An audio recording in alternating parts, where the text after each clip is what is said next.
welcome to Inside Outlook. I'm Jeff Havers, Superintendent of Pemberton Township Schools. Today we're once again discussing the widespread use of cell phones among our youth. As we continue to learn more about the impact of social media, cyberbullying, and the spread of false information online, cell phone usage remains a significant issue in our schools.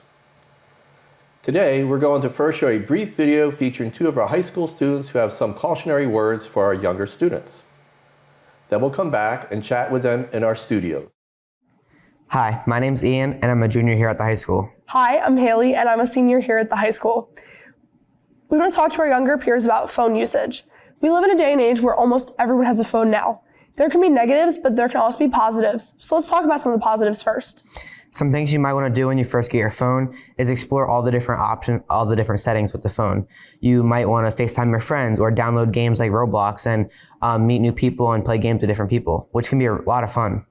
This can be really great, and you can meet strangers that have similar interests as you, but at the same time, this can present a negative. People on the internet can find out your name, your age, where you live. This can be really scary, so just make sure you're being mindful about what you're saying online to people. Another thing you might want to do is download social media like Instagram and TikTok. But you can make TikToks, watch other people's TikTok, and make new friends, and also send your TikToks to other people.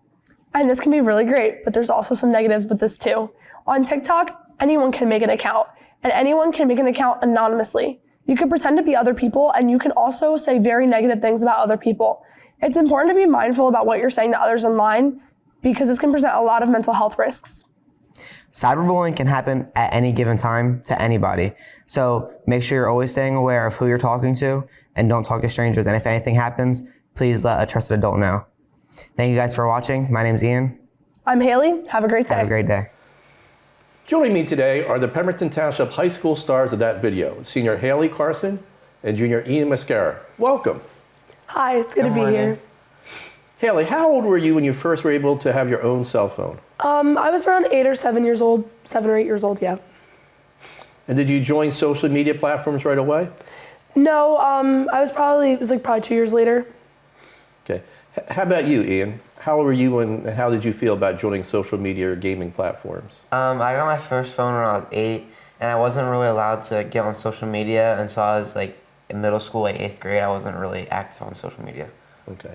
And do either one of you feel you're ready for social media even in middle school? Looking back?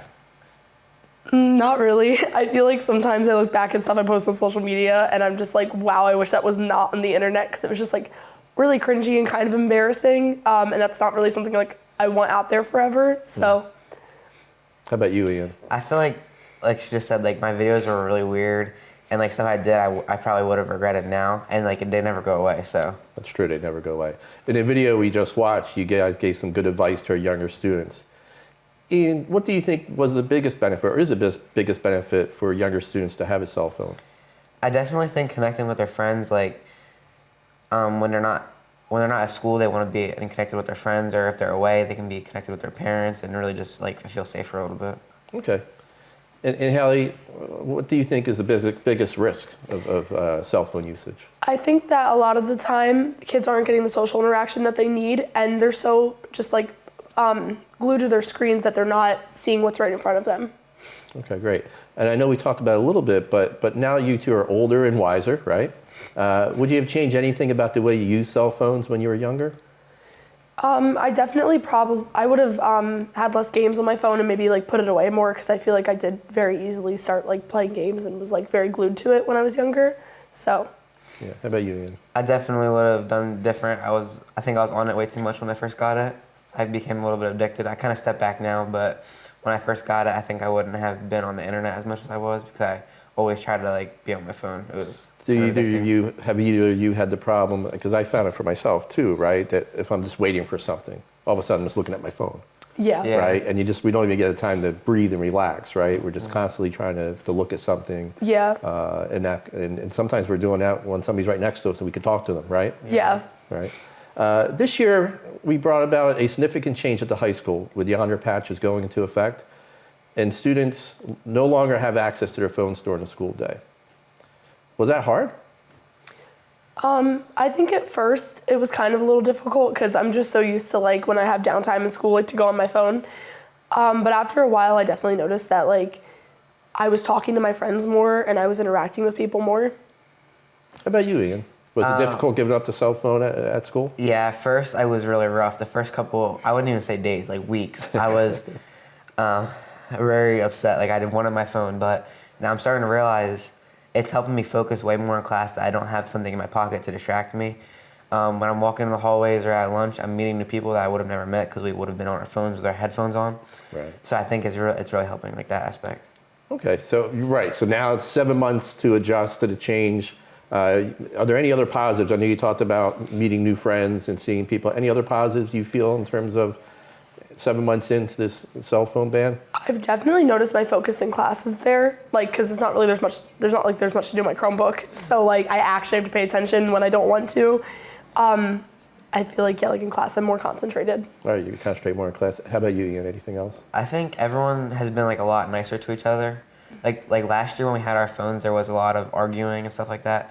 And there hasn't been any like confrontations this year because I feel like everyone's just a lot nicer and they're embracing like the school better. When we look around and we talk to each other, we get to know each other better, right? It's a lot easier to have empathy and understanding, right? When you actually look at people and talk to them and get to know them, right? Mm-hmm. So Yeah. that makes sense. Is there any final advice you'd like to give to our younger students regarding cell phone usage? Just go outside, play with your friends. Like it's getting warmer out now. Like just go out and do stuff, see nature, things like that. How about you, Ian? I always want to say, make sure you're putting like your school first. Don't try to get outside and be safe when you get on the internet. Use your phone wisely, and if anything happens, make sure you tell a trusted adult. Absolutely. Thank you both for joining us today and Thank creating you. the video for our younger students. Yes. Thank you for having us. Thank you. Thank you. A few reminders before I go. All schools will have an early dismissal on Thursday, April 2nd, as we begin our spring break. Schools will remain closed through Friday, April 10th, and resume on Monday, April 13th. The next Board of Education work session will be held Thursday, April 23rd at 6:30 p.m. in the Pemberton Township High School auditorium. The Board of Education action meeting and public budget hearing will be held Thursday, April 30th at 6:30 p.m. in the Helen Fort Middle School auditorium. That's our show for today. I hope everyone enjoys a rejuvenating spring break, and I look forward to seeing you next time on Inside Outlook.